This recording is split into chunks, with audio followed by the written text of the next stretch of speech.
मुझे कारोबार के सिलसिले में अक्सर दूसरे शहरों में आना जाना लगा रहता था। ऊपर वाले ने मुझे एक खूबसूरत पत्नी और दो बेटियां दी थी। शादी से पहले मैं बहुत ही बुराइयों का शिकार था।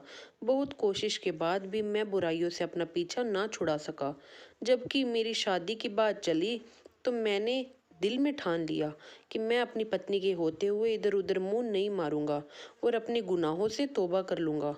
शादी हुई तो शुरू के दिनों में मुझे अपने अंदर एक बदलाव सा महसूस हुआ, मगर मैं अपने अंदर के शैतान को ज़्यादा दिनों तक खामोश नहीं कर सका। जब भी कारोबार के सिलसिले में किसी दूसरे शहर के लिए जाता, होटल में रहने के दौरान किसी न किसी लड़की के जिस्म के साथ जरूर खेलता। मैं दो बेटियों का बाप हो चुका था, मगर गुनाहों से छुटकारा हासिल ना कर सका। एक बार मैं कहीं बाहर गया तो होटल में कमरा बुक किया हुआ था। मैंने उस होटल के मैनेजर से कहा कि मेरे लिए एक अच्छी से अच्छी लड़की का बंदोबस्त करो और आज रात का किराया मुझसे डबल ले लेना। थोड़ी देर बाद एक 40 साल की औरत ने मेरा दरवाजा खटखटाया। उसके साथ एक 13 साल की लड़की भी खड़ी थी। मैंने अकेले में उस औरत से कहा कि इतनी कम उम्र की लड़की को क्यों लेकर आई हो? तुझे जरा भी शर्म नहीं आई? उस औरत ने कहा, साहब आप फिक्र ना करें, यह लड़की इस काम की आदी है। आपको शिकायत का मौका बिल्कुल नहीं मिलेगा। मैं लड़की को कमरे के अंदर ले आया और औरत से कहा कि तुम 1 घंटे बाद लड़की को यहाँ से ले जाना। लड़की के मासूमियत देखकर मेरे अंदर हवस का जहर जो था वो खत्म हो चुका था। मैंने लड़की को सामने बिठाया और कहा कि इतनी कम उम्र में ऐसा काम क्यों कर रही हो? लड़की की बात सुनकर मेरे पैरों के तले से जमीन ही खिसक गई। उसने कहा कि साहब इस काम में मेरी अपनी मर्जी बिल्कुल भी नहीं है। मेरी माँ मेरे बचपन में ही ये दुनिया छोड़कर चली गई। मेरे बाप ने दूसरी शादी कर ली। शादी के कुछ सालों बाद मेरी सौतेली माँ ने मेरे बाप को नशे पर लगा दिया। फिर हमारे घर में अजीब अजीब लोगों का आना जाना शुरू हो गया। मेरा बाप नशे में अपना होश खो चुका था। वह औरत एकदम बेकार औरत थी। उसका ना मुझे पता था और ना ही मेरे बाप को। कुछ वक्त गुजरे, नशे ने मेरे बाप की जान ले ली, तो फिर मैं पूरी तरह से अपनी सौतेली माँ के रहमो करम पर जीने लगी। आज से तकरीबन 2 साल पहले मेरी माँ ने मुझे इस काम पर लगा लिया, जबकि मेरी इसमें खुद की मर्जी बिल्कुल भी नहीं थी। लड़की की बात सुनकर मेरी आंखों से आंसू टपकने लगे। मैं तो अपने आप को दुनिया का सबसे बड़ा गुनहगार समझता था, लेकिन आज पता चला कि इस दुनिया में मुझसे भी बड़े गलीज लोग हैं। मैंने उस लड़की के हाथ में एक चाकू दिया जो मैंने अपनी जेब में छिपा कर रखा था और उससे कहा, क्या तुम अपने हाथों से इस बदकार औरत को मारना चाहोगी? लड़की ने रोकर कहा कि नहीं, मेरे अंदर इतनी हिम्मत नहीं है कि मैं किसी की जान ले सकूं, और उसने मुझे भी इस बात से मना कर दिया। मैंने लड़की के सर पर हाथ रखकर कहा कि तुम अब क्या चाहती हो?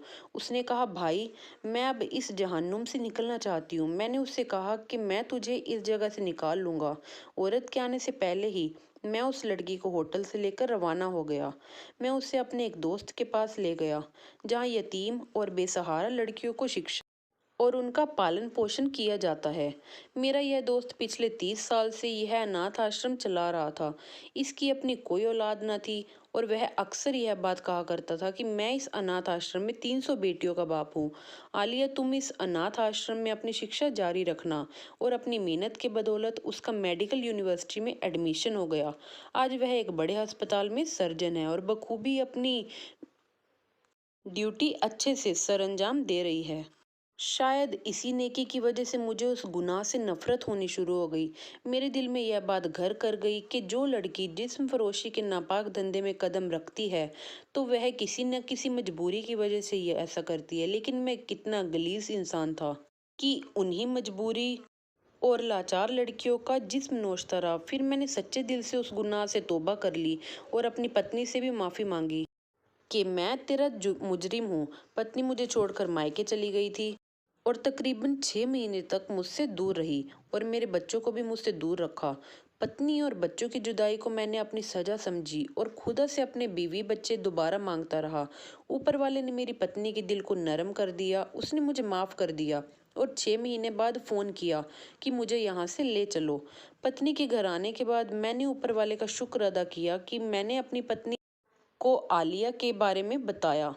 उसकी एक अच्छे खानदान में शादी तय हो चुकी थी।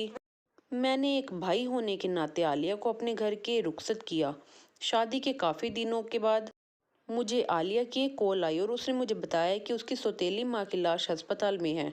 वह लोगों को अपने ही घर के आगे खून में लथपथ पड़ी मिली है। छानबीन करने के बाद पता चला है कि उसकी अपनी ही सगी औलाद ने किसी बात पर उसे छत से नीचे फेंक दिया, लेकिन मोहल्ले वाले उसे रोड से उठाकर तुरंत ही अस्पताल ले आए। मगर अफसोस, सर पर चोट बहुत गहरी थी, इसलिए मैं उसको बचा नहीं पाई। मेरी सौतेली माँ ने मेरे ही हॉस्पिटल में तड़प तड़प कर जान गंवा दी। सच कहते हैं कि इंसान को अपने किए की सजा दुनिया में ही मिल जाती है।